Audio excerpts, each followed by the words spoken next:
शिरोमणि श्री महाराणा प्रताप सिंह जी के राजस्थानी समाज भवन के भूमि पूजन के अवसर पर हम जिस धरती पे है हिंदू हजरत समाज शिवाजी महाराज की धरती को भी हम नमन करते हैं। जितना हम राजस्थान की धरती को नमन करते हैं उतना ही हम महाराष्ट्र की धरती को नमन करते हैं।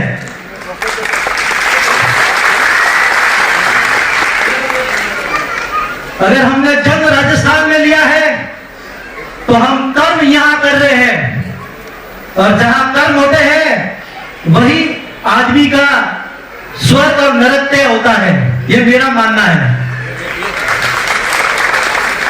एक श्रावण का महीना चल रहा है, हमारे मेवाड़ घराने के तो कुल देवता है, उनकी एक बार जय जरूर होनी चाहिए। तो सभी खड़े होके जय एकलिंग जी नाथ की जय हो।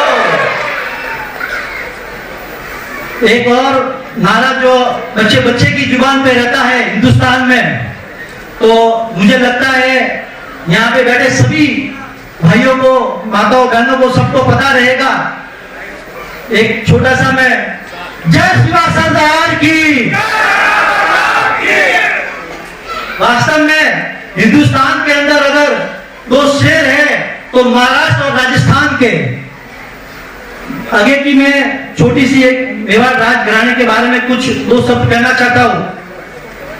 राजस्थान वीरों की भूमि है, अनेक वीर पैदा हुए यहाँ पे, लेकिन महाराणा प्रताप का एक विशेष सम्मान हम करते हैं क्योंकि उन्होंने गुलामी स्वीकार नहीं की। अपने आत्मसम्मान के लिए, अपने स्वाभिमान के लिए, अपने मातृभूमि की रक्षा के लिए।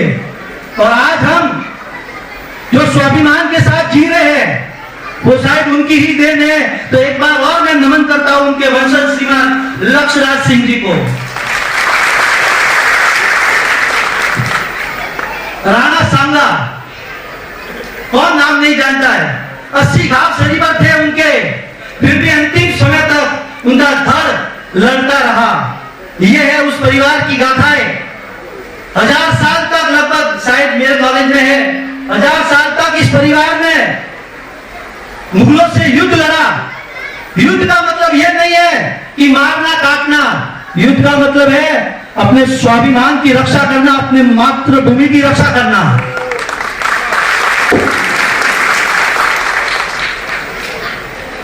मैं सभी राजस्थानी समाज के माताओं, भाइयों, बहनों की तरफ से वीर शिरोमणि महाराणा प्रताप के वंशज श्री कुंवर लक्ष्यराज सिंह जी को एक बार और नमन करता हूं। मुख्य अतिथि श्री पुष्पेंद्र सिंह जी राणावत का भी हम मुंबई वासी, मीरा भाईंदर वासी तहे दिल से हार्दिक स्वागत करते हैं। राजस्थान की राजनीति में आपका बहुत बड़ा योगदान है। लगातार 5 बार जीतना कोई खाने का काम नहीं। एक बार तालियां इनके लिए, साथ के लिए। इनके बारे में जितना कहे उतना कम है। जितना अमीर लोग उनसे प्यार नहीं करते, उनसे ज्यादा तो आदिवासी लोग इनसे प्यार करते। शायद मैं झूठ बोल रहा हूं तो कोई बता दे। बहुत बहुत स्वागत आपका पुष्पेंद्र सिंह जी। हमारे विशेष अतिथि यहाँ के लोक लाडले आमदार श्री प्रताप जी सरनाइक साहब। सरनाइक साहब, मैं एक बात कहना चाहता हूँ कि मराठी किसको समझ में आती है, एक बार हाथ ऊंचा करना। 99% शायद हाथ ऊंचे हुए सर। तो हमारा शरीर तो है महाराष्ट्रियन और राजस्थानी, लेकिन मन तो हमारा आपके साथ है। क्या बात है। हम मन से आपके साथ है और हमेशा रहेंगे, ये संपूर्ण राजस्थानी वासी हम वादा करते हैं। खाली मैं ये नहीं बोल रहा हूं कि मैं शिवसेना का जिला अध्यक्ष राजस्थानी सेल का इसके लिए नाम नहीं ले रहा हूं साहब का। इन्होंने जो काम किए हैं, मेरे पास इतना समय नहीं है, वो आपको बताएंगे कि अनगिनत काम है, शायद अभी तक कोई आमदार ने यहाँ पे नहीं किए हैं। एक बार तालियां साहब के लिए। आपने एक कहावत सुनी रहेगी, जहां न पहुंचे रेलगाड़ी वहां पहुंचे।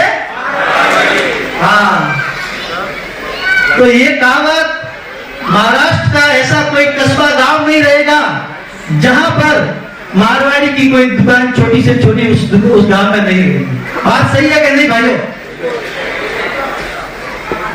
हम यहाँ आए थे, कब कोई किसी की 3 पीढ़ी हो गई, किसी की 4 पीढ़ी हो गई, किसी की 2 पीढ़ी हो गई, तो हमारे पूर्वज जो आए थे उन्होंने उस समय एक सपना देखा रहेगा कि काश हम प्रवासी, हमको यहाँ कहते हैं पर क्रांति कहते हैं, हमारा एक यहाँ पे भवन हो जाए तो हम भी कुछ यहाँ पे अपना हक जताएंगे।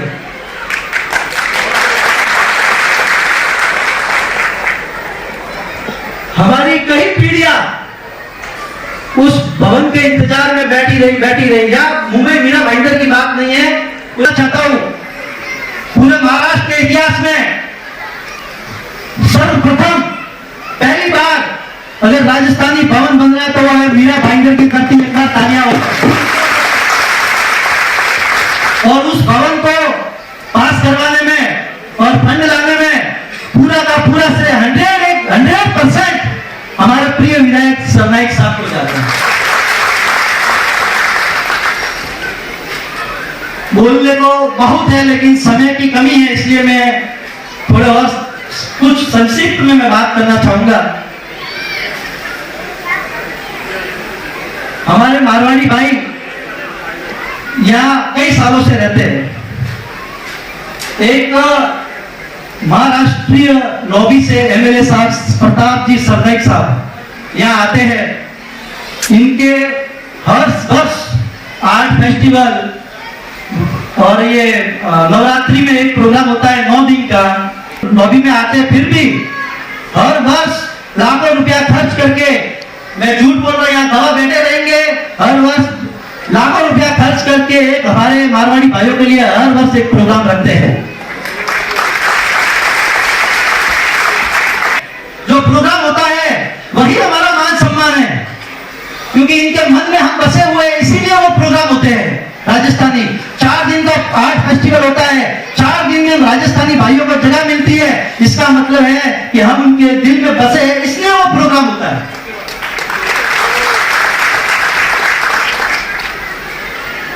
हमें हमारे पूर्वजों ने हमें आजादी दिलाने के लिए, स्वाभिमान के लिए सर कटाए, लेकिन आज सर कटाने की जरूरत नहीं है, आज सर गिनाने की जरूरत है।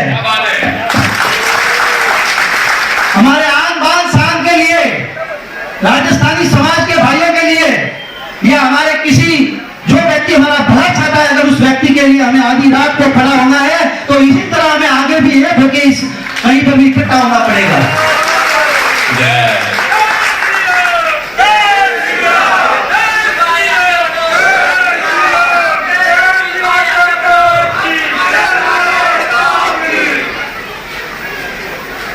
हमारे सरनाईक साहब के बारे में मैं बहुत है मेरे पास, लेकिन समय की कमी के रहते हुए मैं अभी आगे ज्यादा नहीं कहूंगा।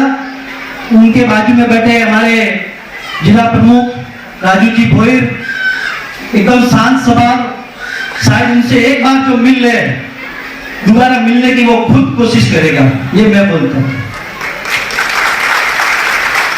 उनके बाजू में बैठे विक्रम प्रताप सिंह जी, एक छोटी सी बात है, मैं थोड़ा समय लेता हूं सर, आपको अगर नाराजगी नहीं हो तो सर आप थोड़ा सा एक समय लेता हूं। विक्रम प्रताप सिंह जी के बारे में मैं हमारे राजस्थानी भाइयों से मिलता हूं तो मुझे कुछ बोलते हैं कि वो भाई साहब कौन से गांव के थे। ये हकीकत है, शायद आप में से भी कोई मैं नहीं जानता रहेगा। मैं उनको बोलता था ये दूसरे गांव के नहीं, दूसरे राज्य के हैं। इनके चेहरे में एक राजस्थानी झलक दिखती है हमको। अगर मैं झूठ बोल रहा तो आप लोग बता दो। और जितना है उत्तर भारतीय समाज से प्यार करते हैं, शायद उससे 10 गुना ज्यादा हमारे समाज से भी ये करते हैं। मैं अंतिम शब्दों में हमारे सभी राजस्थानी भाइयों की ओर से मुख्यमंत्री श्रीमान एकनाथ जी शिंदे साहब, उप मुख्यमंत्री देवेंद्र जी फडणवीस साहब और हमारे आमदार श्री प्रताप सरनाईक साहब, इन तीनों के लिए एक बार तालियां बजाइए। जिन्होंने महाराष्ट्र में ये पहला भवन भूमि पूजन करके भवन भी बनेगा बहुत ही जल्द, क्योंकि ये कहावत है कि सरनाइक साहब जो बोलते ना वो करके दिखाते, तो बहुत ही जल्द भवन भी बनेगा। तो मैं आप सबका सभी राजस्थानी भाइयों की ओर से धन्यवाद करता हूं। और आपने जो ये उपहार दिया है हमको, हम प्रवासी थे लेकिन आपने ये उपहार देकर हमको यहाँ की नागरिकता दे दी है। ये उपहार मैं नहीं, मेरे बच्चे नहीं, मेरे आने वाली 100 पीढ़ियां भी आपको दिल में संजोगे रखेगी इस उपहार के लिए। बस मैं इतना ही कहना चाहता हूं, अगर बोलने में कुछ गलती हुई है तो क्षमा करना।